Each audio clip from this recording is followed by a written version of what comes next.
dukun.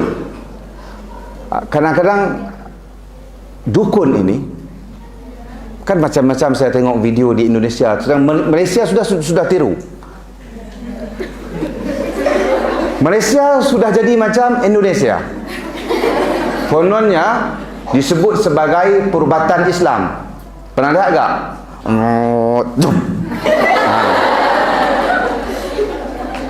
Dicabut hantu, dibuang hantu, diletak dalam botol, diikat, dibuang dalam sungai. Pernah lihat tak?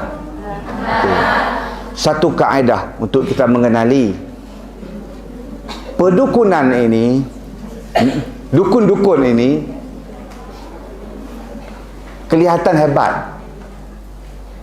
Memang benar hebat. Nanti dulu. Kerana apabila kita jumpa seseorang dukun, dia mengetahui segala-galanya tentang kita. Sebagai contoh, sebab itu kadang-kadang Allah menguji hambanya. Ada orang berkahwin, saya minta maaf jika ada di sini, tidak dimaksudkan. Semoga-moga enggak adalah. Sebagai sekadar contoh, pasangan suami isteri berkahwin 12, 13, 14 tahun enggak dapat zuriat. Dibesarkan dalam keluarga yang agama, dibesarkan dalam keluarga yang agama, tapi akhirnya tergelincir pergi jumpa bomo, pergi jumpa dukun. Bomo itu dukun lah, itu Malaysia. Okey.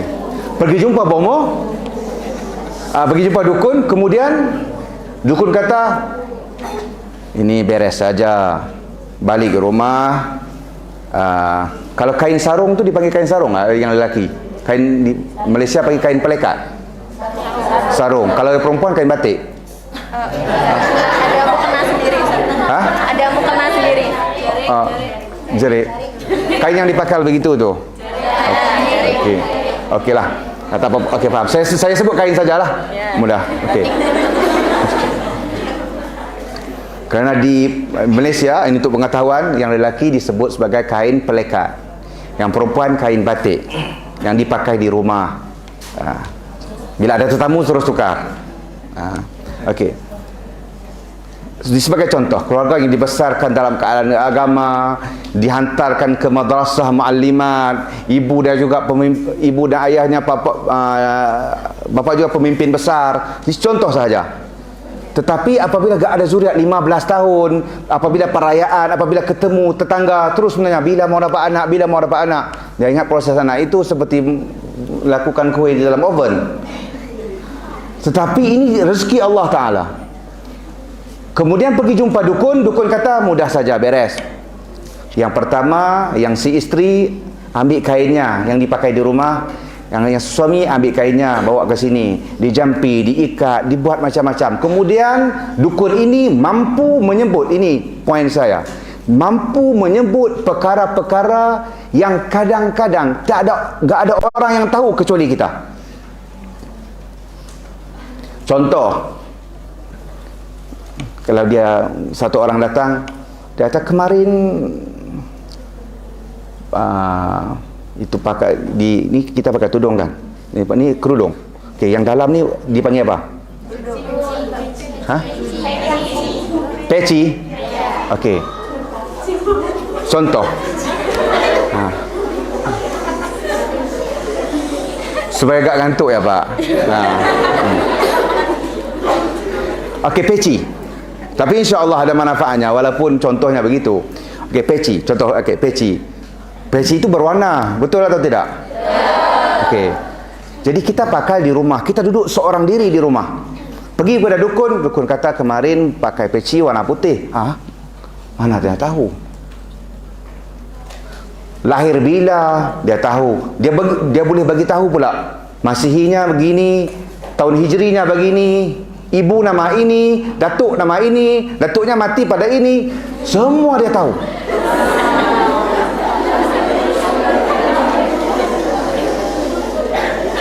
Kenapa takut? Kemudian Kemudian apa perasaan si pasien itu, pesakit itu? Wah, hebat betul nih, grand sekali. Jadi apa saja yang disuruh buat oleh dukun dia akan ikuti. Kuncinya kadangkala apabila dia melakukan apa yang dukun sarankan itu menjadi, tiba-tiba dapat zuriat. Kerana apa? Al-istidraj minallah. Allah Ta'ala nak menguji lagi hambanya. Kembali kepada contoh tadi, bagaimana dukun itu boleh tahu segala-galanya? Siapa jawab betul, nak bagi apa? Dapat RM10.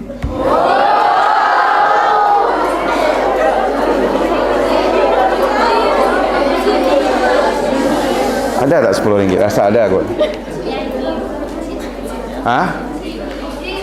Bagaimana dukun boleh mengetahui perkara yang diketahui oleh kita, sehingga kan ada sesuatu perkara itu tak ada siapa pun tahu, hanya kita seorang. Contoh, kita melakukan sesuatu dosa, tak ada siapa yang tahu, ibu tak tahu, ayah tak tahu, siapa tak tahu, kita saja yang tahu. Pergi kat dukun, dukun tahu.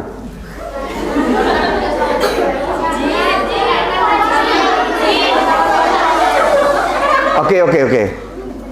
Saya bagi 5 orang saja cuba. Kalau bagi semua cuba, 45 minit habis. Okey. Yang pertama, angkat tangan. Silakan. Ya. Benar. Silakan. Reva. Ya. Reva. Ada duit. Tak ada duit habis masuk. Ada 50 ya.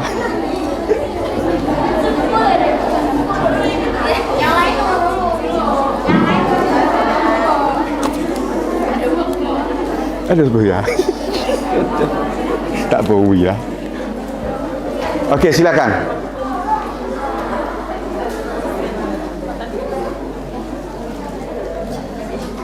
Perkenalkan, nama saya Reva dari kelas 4 keagamaan.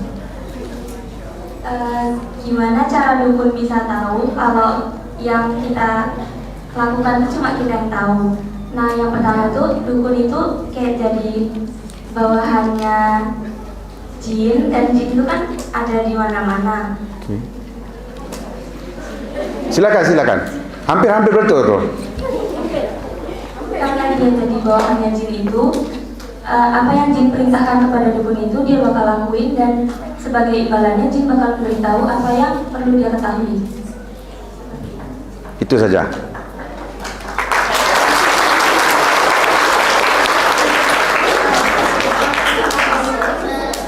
Kalau periksa markahnya 100%, jawapan tadi sudah memenuhi 50%. Jadi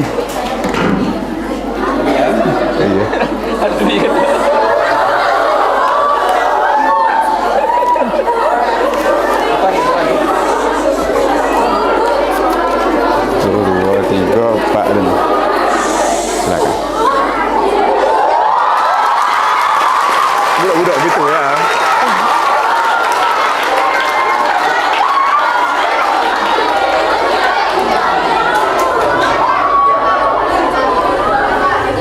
Saya janji RM10, tapi oleh kerana jawapannya 50%, dapat RM5, lumayan juga.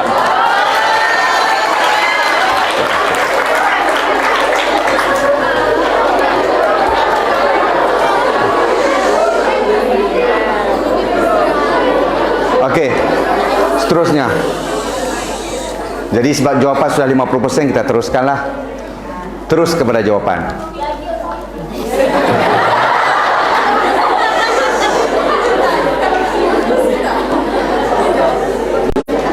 Okey,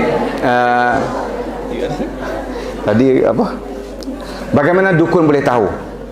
Kerana setiap di antara kita ini ada pendamping di kalangan jin. Disebut sebagai qarin. Jika siapa sebut perkataan itu, RM10 tadi. Sebut qarin saja, angkat tangan tak payah ulas. Qarin, RM10.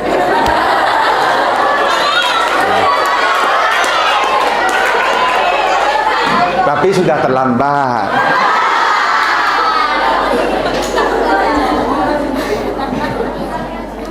Okey. Jadi kadang-kala kita melihat syirik itu perlu sembah pokok. Betul? Perlu mandi safar yang enggak ada orang buat dah sekarang. Perlu sembelih